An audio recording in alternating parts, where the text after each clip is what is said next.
Salam alaikum, Azul Flaoun, bonsoir à tous, buenas noches, buenasera. Je vous la fais comme toujours dans toutes les langues. Alhamdulillah, on s'est qualifié aujourd'hui. Victoire de l'équipe nationale algérienne, 1-0 face au Burkina Faso. Un match qui n'était pas facile, loin de là. L'Algérie qui aura donc réussi à battre l'adversaire le plus fort du groupe sur le papier. On a très bien géré le match, malgré tous les éléments qui étaient contre nous, l'arbitrage, les blessures, un peu de déchets techniques aussi par moment, mais en tout cas, malgré tout ça, on a quand même réussi à faire un bon match dans l'ensemble.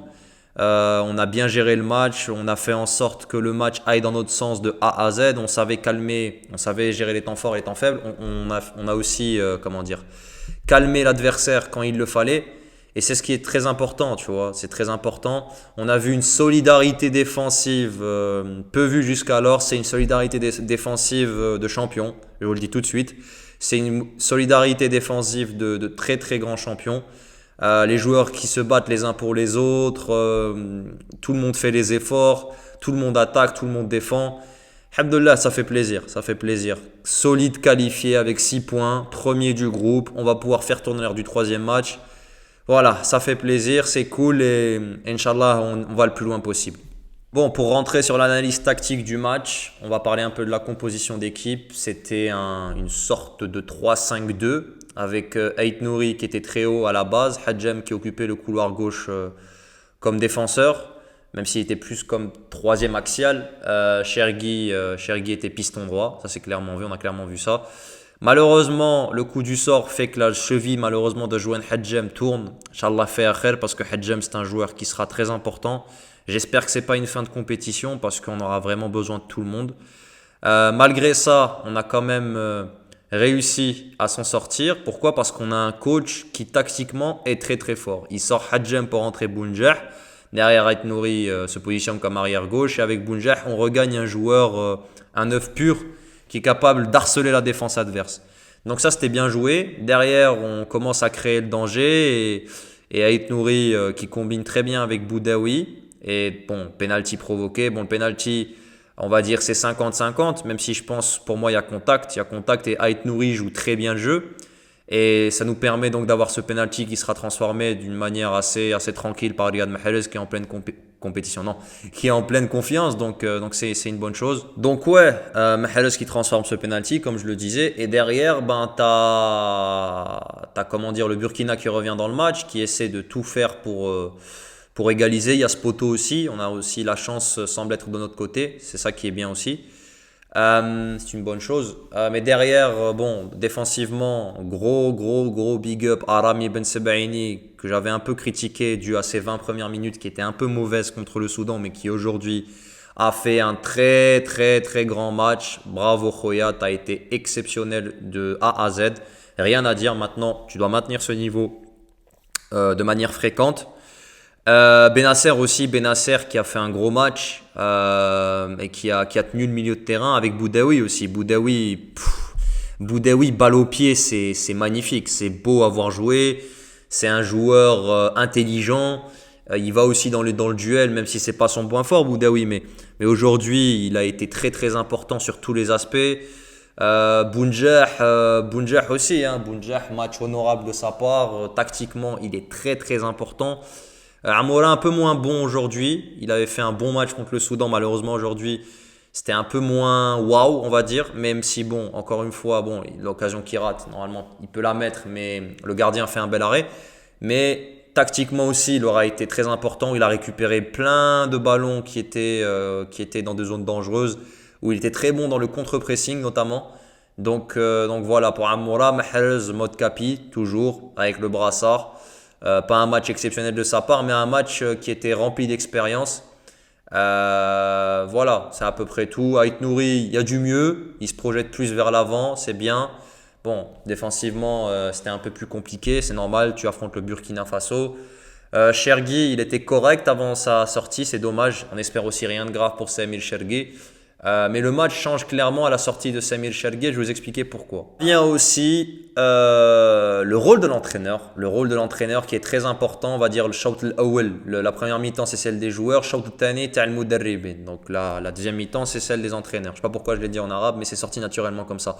En tout cas, Petkovic a clairement retourné le match d'une manière assez peu inattendue. Il a fait sortir Mahrez. Tout le monde s'est dit qu'est-ce qu'il fait, pourquoi il sort Mahrez. Il y avait une raison.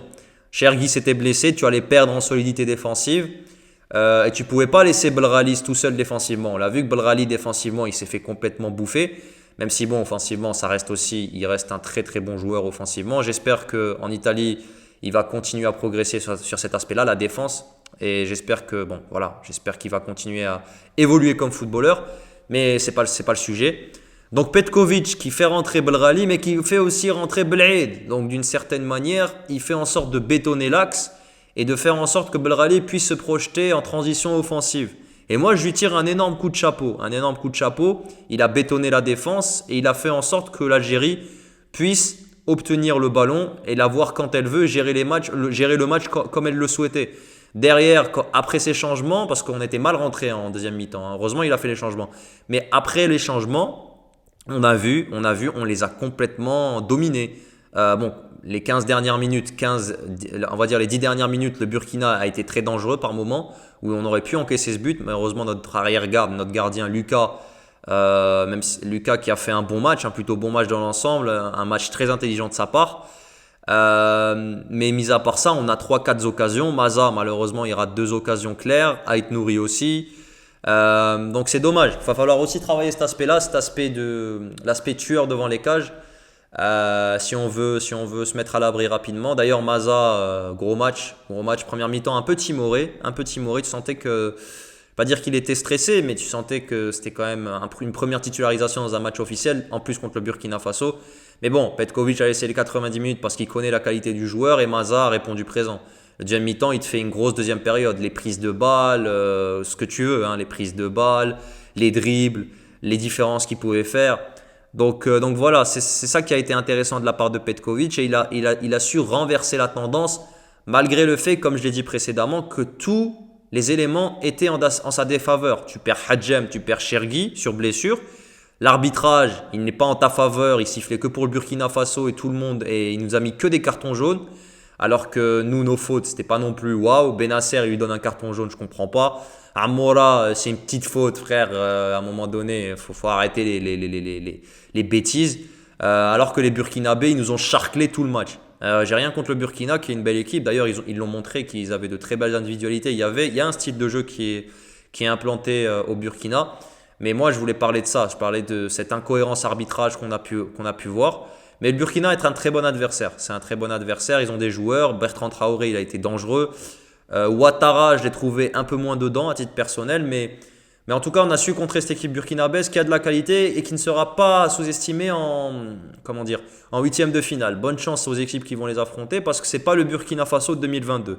2022, pardon, 2024. 2024, ils étaient assez faibles. Donc voilà par rapport à l'adversaire. Pour conclure, je vais faire un petit bilan. Donc victoire, 6 points, qualifié, solide leader. On va pouvoir peut-être faire tourner lors du troisième match. C'est une bonne chose et Inch'Allah on continue comme ça, on est sur le bon chemin. On doit continuer sur cet aspect-là, avec le même état d'esprit, match par match, tour après tour et pourquoi pas faire une très très grande CAN. En tout cas, on sent une équipe solidaire, une équipe qui va peut-être faire un grand tournoi, surtout après ces 2 premiers matchs où tu es qualifié directement. Donc voilà, c'est bien. Mabrouk alina, qualification. Oh, Inch'Allah, on va aller le plus loin possible. C'est tout pour moi. Voilà. On se retrouve, les amis, demain en live à froid, parce que là, je suis en train de faire le débrief à la va-vite. Il y a peut-être des choses que je vais oublier. Mais voilà, demain, on se retrouve en live vers 22h. Et normalement, demain aussi, je vous mets la vidéo, les clés du match Algérie-Guinée équatoriale. Voilà. Yatikoum saha, 1, 2, 3, voilà l'Algérie. Et Mabrouk alina. Allez, ciao, ciao.